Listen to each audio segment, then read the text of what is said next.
trong đầu. Nhiều lần muốn hét thật to nhưng mà sao vẫn cứ lo sợ. Sợ có ai cười chê, tôi sợ có ai nghe thấy tôi. Đành thế cứ im lặng thôi, hát làm chi chẳng ai thích đâu. Rồi khi tôi trải qua hết thì sao, tôi không muốn phải hối Hôm tiếc. nay giờ thì cho đến bao giờ.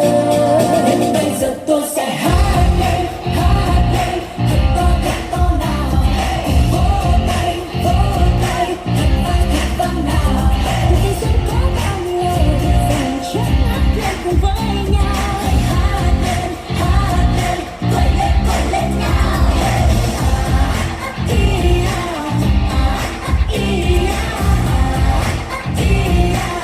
Ta luôn sống che từng giây.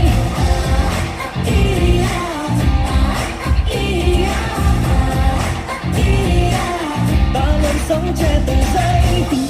Tình tan, ai đàn guitar nghe rộn ràng.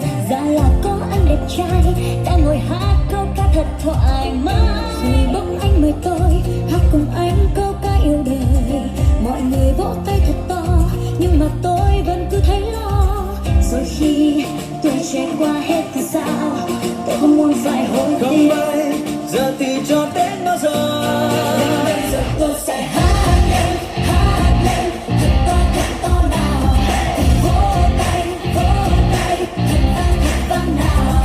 Từ đây sẽ có bao nhiêu lâu rằng mình chẳng hát lên cùng với nhau. Hãy hát lên gọi lên nào.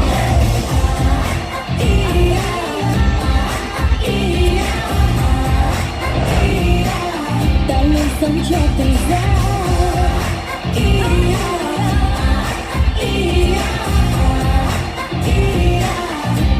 Nên bây giờ tôi sẽ hát lên thật to nào.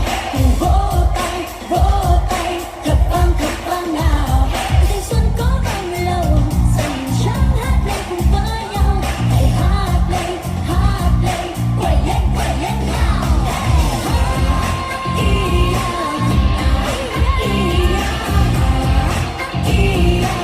Ta luôn sống cho từng giây.